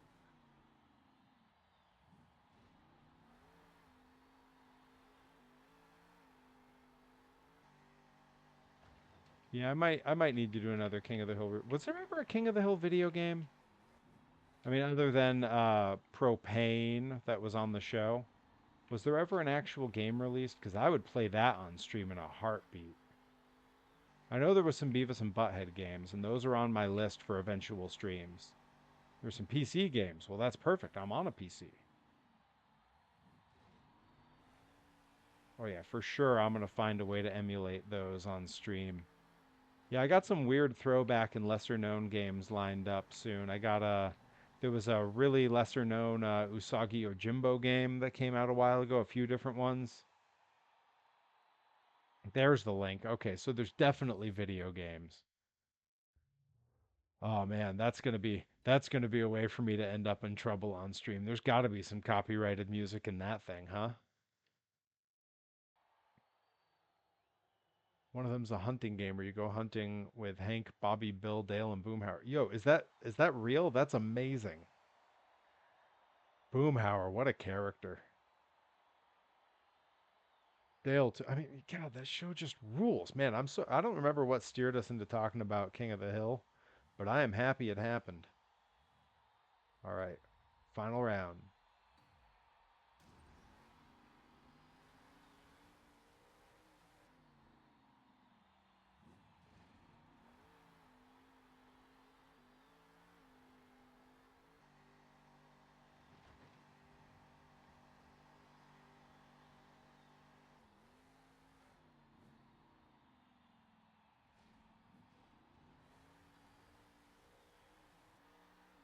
Yeah, there's a few different backstories on Boomhauer, and almost all of them, like there's the simple one of his finally revealing his job, but there's some great internet theories around all of that.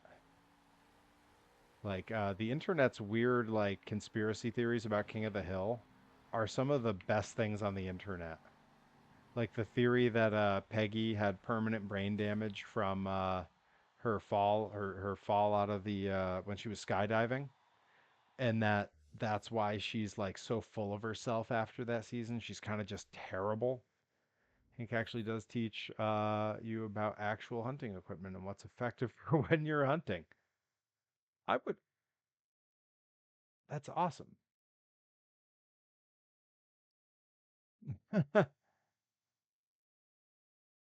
Oh, how Mike Judge came up with the character. How did Mike Judge come up with the character? I would like to know about that. Um, but yeah, if you ever get the chance, there's some great YouTube videos on a lot of the big conspiracy theory everyone has is that Bobby is not Hank's son, that he's actually Bill's son, that Peggy and Hank couldn't conceive, but Bill filled in, so to speak. And that would explain why Bobby looks more like Bill than he does like Hank. It would explain why, Bill is so hung up on Peggy. Like, yeah, it's, the problem is there's so much to back it up in the show. I also don't believe it. He does look like Cotton, right? He looks like Cotton if Cotton still had shins. I ain't got no shins.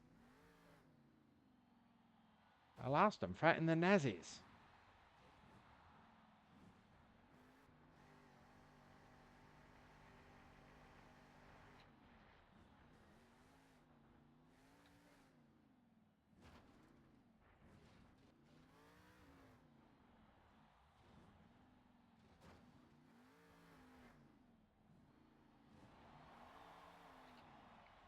All right, we already took first place. I don't have to kill myself on the rest of these.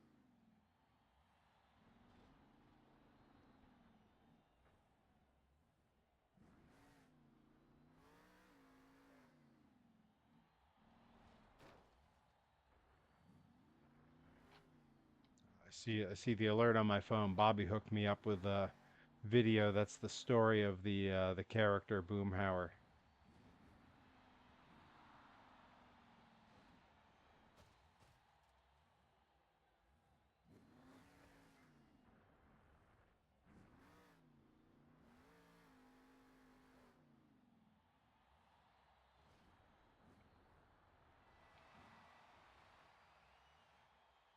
Oh, I can't wait. I'm gonna watch it after the stream for sure.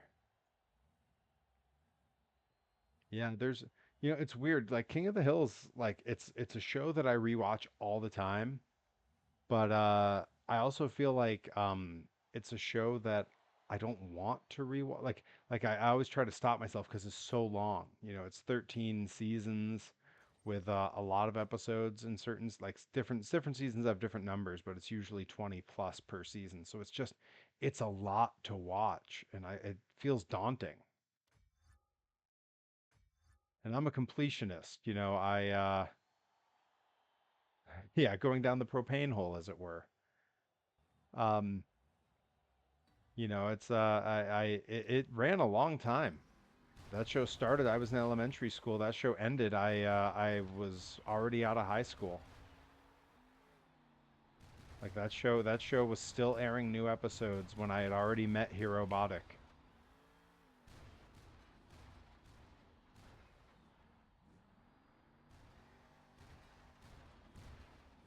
which is crazy. It's also wild to think like how much of MTV Mike Judge sort of created. Because he was Daria, he was King of the Hill, he was Beavis and Butthead. Like so much of that is owed to him. And I mean, let's be real. Without the work of Mike Judge, we got no South Park.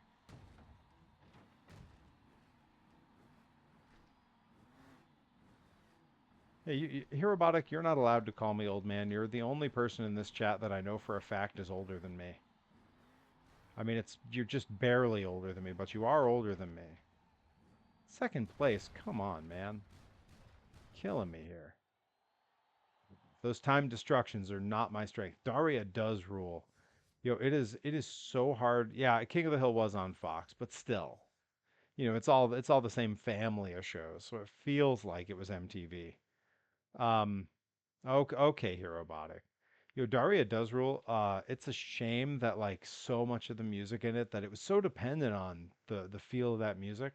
It was all copyrighted music that was like big. I mean, it was big time artists. It was everything that was the big hits at the time. And so now when you stream Daria or you find it like released, they've got like weird fake. It's like WCW entrance themes. It's just weird fake versions. Um, I definitely had illegally downloaded the entire series with all the copyrighted tracks. I think I still have it on a hard drive. Um, worth having because we're never going to see that get an official release. No way. No way are they going to pay for all those rights.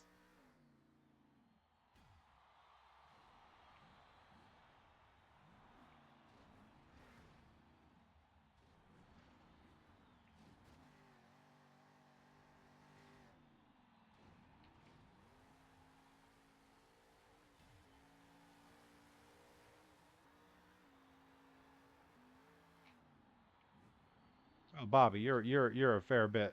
You're a bit younger than us. But yeah, what someone who's able to look it up. What year did King of the Hill start? It had to have been like 90, what, like 95, 96?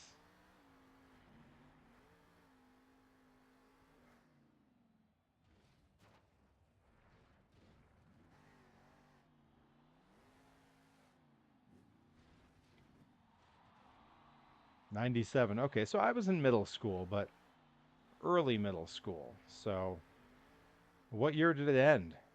Like it had to have gone to like what? Oh, gosh, it would have gone to like 2010 maybe?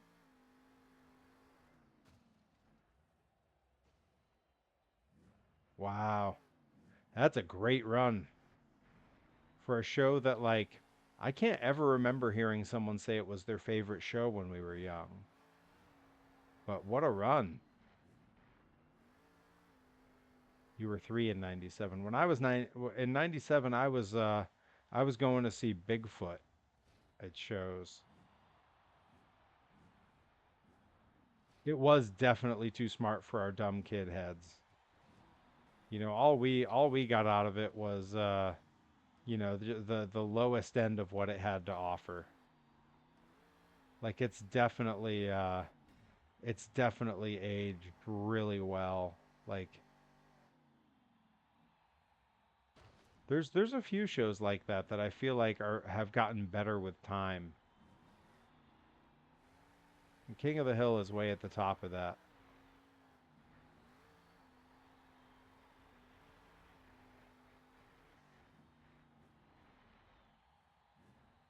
There we go.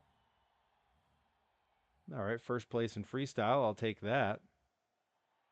You're a baby. I was 11 in 97. Yeah, I would have been 11 or 12 in 97. 12 probably. Yeah, I'm an old man. What can I say? All right, let's see. Oh, we've only gotten this thing up to level 8. Man, these levels aren't giving us nothing for points. 13 and yeah, so I would have been 13 in July of 97 then. 15 and 97 for Tyler from age. All right, so I'm not the oldest person on the stream here. That's good. Good to know.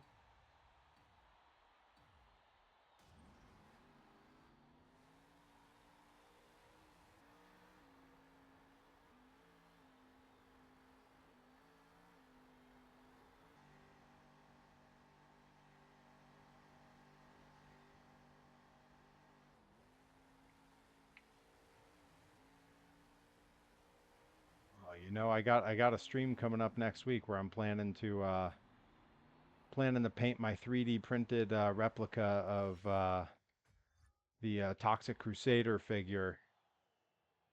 But now I'm wondering because King of the Hill had some action figures. I wonder if anyone's uploaded the files of those and I could print them because I kind of want those now. If any of you happen to stumble across pictures of the King of the Hill figures and you want to send them to me on Twitter, I would love to see that.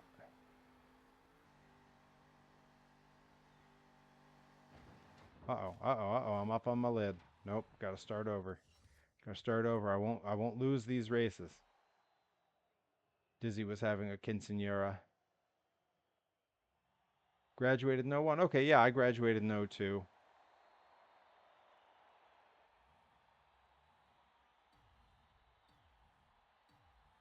You graduated in 2013. I was done with college by 2013. I was 5 years into my wrestling career by 2013.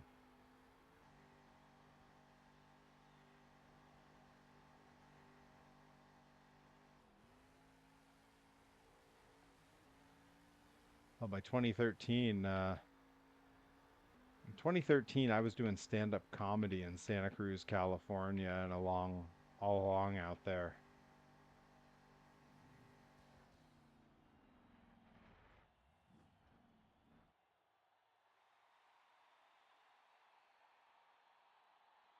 Let's see what time we got. We got 10:47. All right. We got time for sure to get through these rounds of racing before we call it a stream here.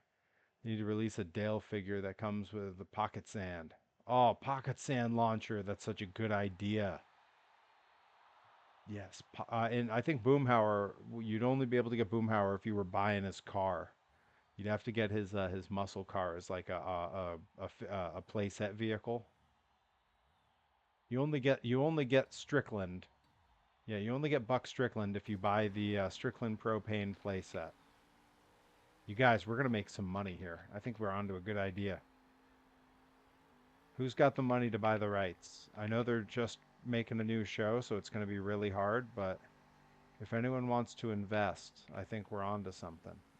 I can do the 3D design. I've got the printer.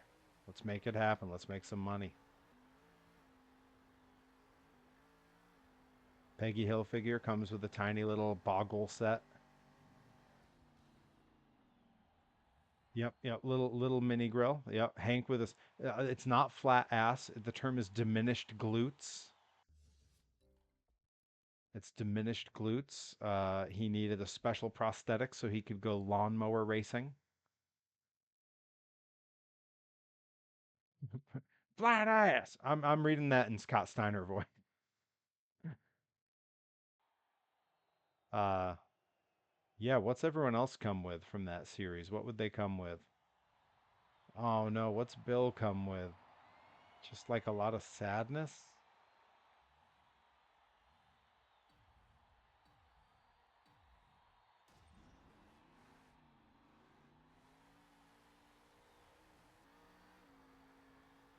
Diminished Glutes Daily sounds like the worst newspaper I've ever heard of. And the guy running it would constantly be asking for pictures of Spider-Man. Parker, you're fired.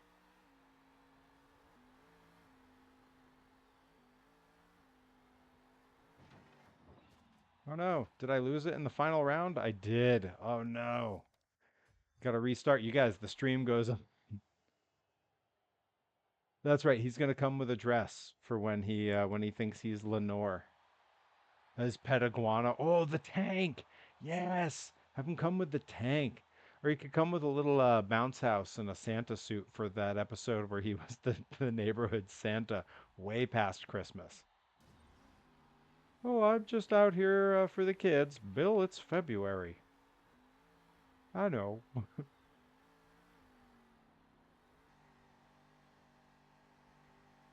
I'm not Bill, I'm Lenore. Why do you keep calling me Bill?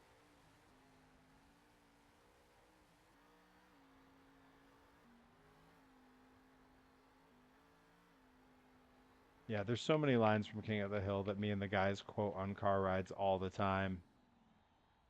His cousin. Oh, Con and Min and Connie. Yeah, definitely a group set with the minivan and Connie's violin. Good call. Dude, Stephen Root is so good. And he pops up on stuff and I forget what his face is like until he's talking and then I hear that Bill voice. It happened when he was on Brooklyn Nine-Nine. When he was on Brooklyn Nine-Nine, all of a sudden he said something and the voice came through and I jumped like out of my seat. Man, he's so good. What a cast on that show.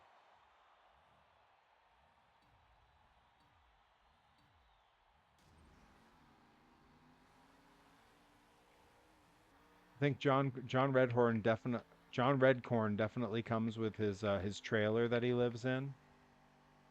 But he should also come with a link to download the full album of Big Mountain Fudge Cake.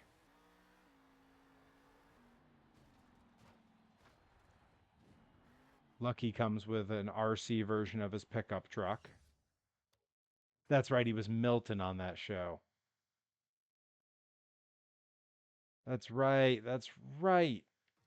He was Milton in frickin' Office Space, man. Classic. Classic. Yeah, I could see Joseph with the lacrosse gear for sure.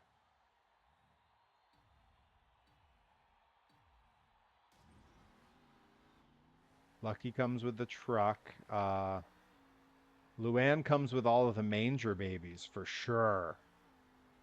What's the point in having a Luann if we're not going to have the manger babies?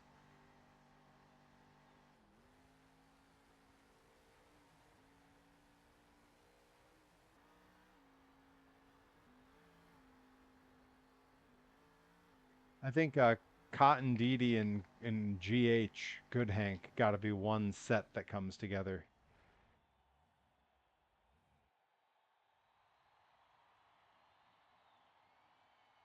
Oh yeah, you're right. Hank is God. That's right. Yep, definitely. I wholeheartedly agree with that. Oh man, that show ruled. I'm so glad it ran 13 seasons. That's given us fully like half of this stream's worth of stuff to talk about. It's a great show to watch right around the time like spring starts as you're heading into summer because it's like it's so relevant to like getting yard work done and grilling outside.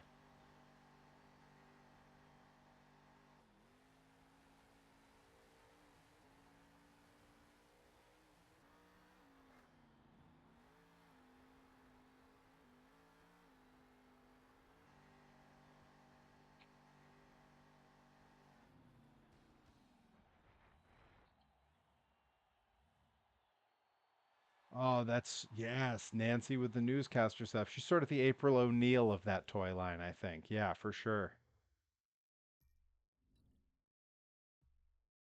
Dad, I've been thinking about it. If you call him Good Hank, people are going to think that makes me Bad Hank. Well, you burnt my burger, didn't you, BH? Man, there's so many great Cotton Hill lines. There's a little bit of Ninja Turtle crossover in King of the Hill.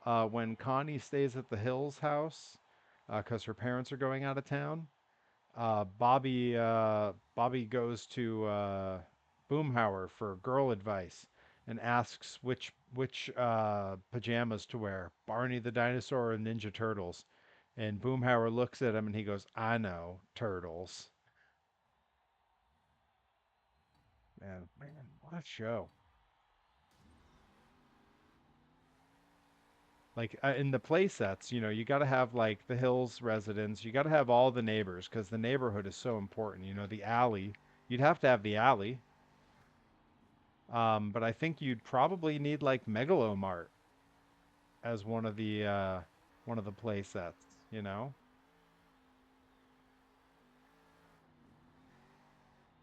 Oh no, I am never gonna get past this level. I keep having to relaunch. Thanks, wife.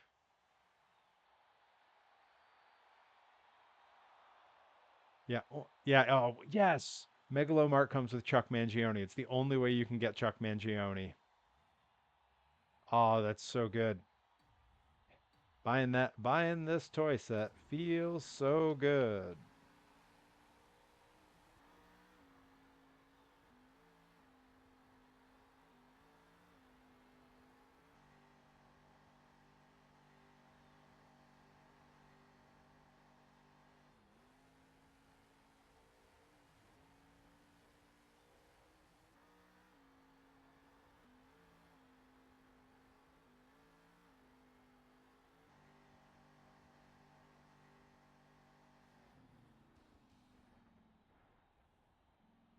You got to be careful. You got to be careful with those propane tanks in Megalomart.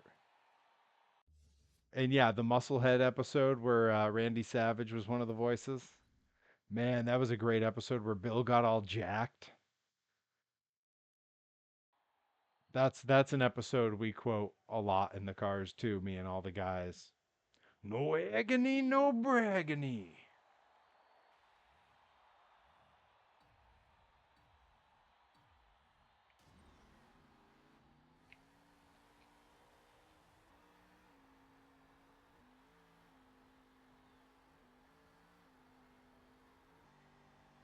I think you'd get a set of the two bully kids from Bobby's class. The big blonde kid who always talked like he had nasal infection, and the redhead, the little Opie kid. I'm blanking on their names right now, but you'd get the two pack of them, but it would come with the paddle that Peggy used, paddle and Peggy.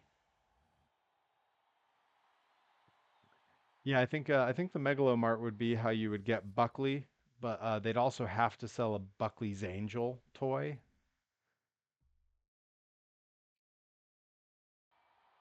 Maybe the Megalomart comes with Buckley, Buckley's Angel, and Bald Luann.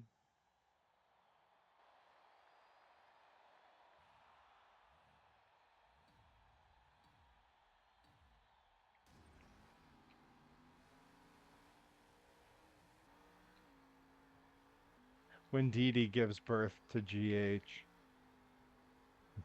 and they hand it to her and say it's a boy, and she goes, "What's his name?"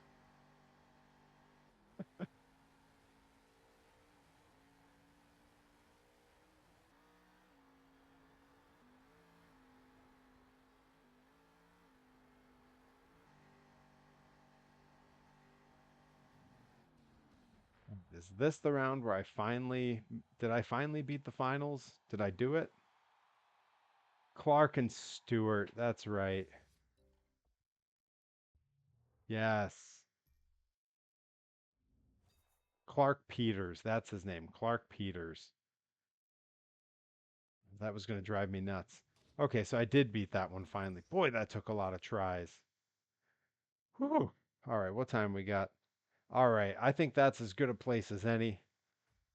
I am going to go ahead and call that a stream, you guys. Thank you so much for coming and hanging out and talking King of the Hill, and for watching me get to play a little bit of some monster trucks for sort of a last time on this game, probably because we got Monster Jam Showdown coming out in just a few days. So I will catch you all soon. I am off. See you next week, Monday, Tuesday, 9 p.m. Take care.